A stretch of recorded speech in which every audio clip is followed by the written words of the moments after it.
Assalamualaikum warahmatullahi wabarakatuh. Apa kabar kalian? Semoga kalian baik-baik saja dan tetap diberikan kesehatan oleh Allah Subhanahu wa Ta'ala. Bantu channel kami dengan cara subscribe dan tekan tombol lonceng kalian. Terima kasih.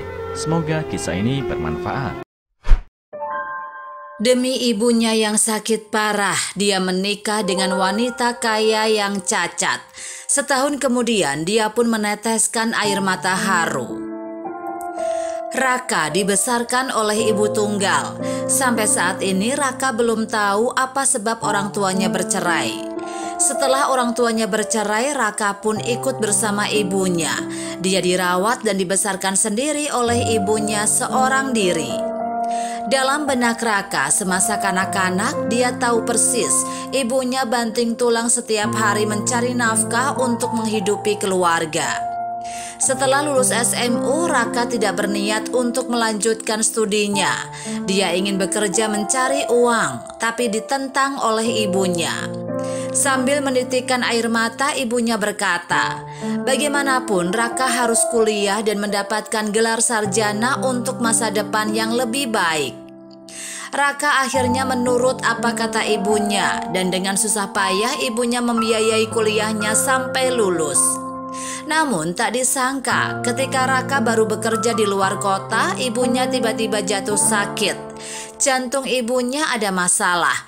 Dokter mengatakan dibutuhkan ratusan juta rupiah untuk operasi. Saat itu Raka merasa dunia seakan mau runtuh.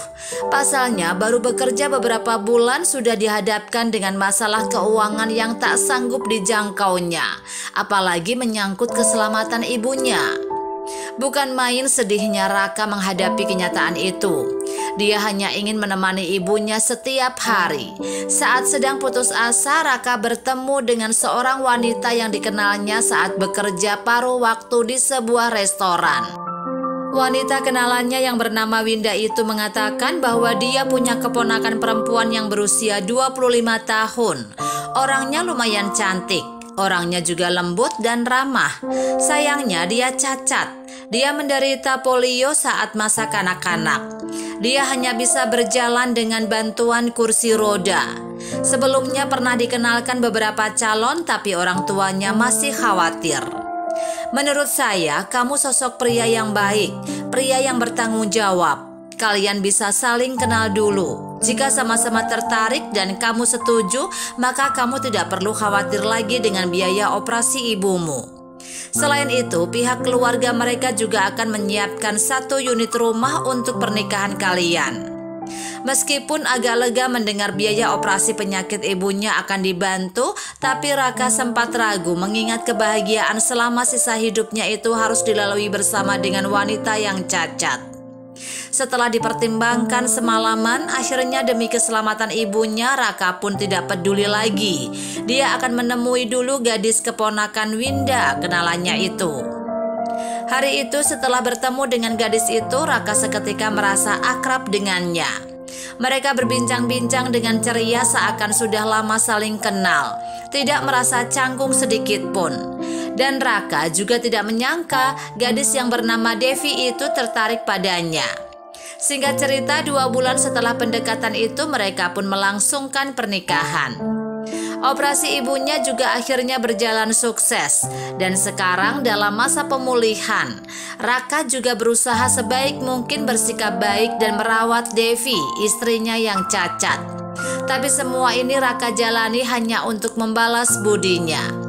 1 tahun kemudian, Devi tiba-tiba mengajukan cerai pada Raka. Devi hanya mengatakan bahwa dia sangat berterima kasih atas semua yang Raka lakukan untuknya. Raka menitikkan air mata haru dan tersentuh setelah mendengar ucapan Devi. Dia tidak menyangka istrinya yang dengan rela mengajukan cerai kepadanya. Hari itu Raka baru menyadari kalau selama setahun dalam kebersamaan itu dia benar-benar telah jatuh cinta kepadanya. Meskipun istrinya cacat fisik, tapi Raka tidak ada niat untuk meninggalkannya dan memutuskan akan selalu menjaga dan mengurus istrinya sampai akhir hayat.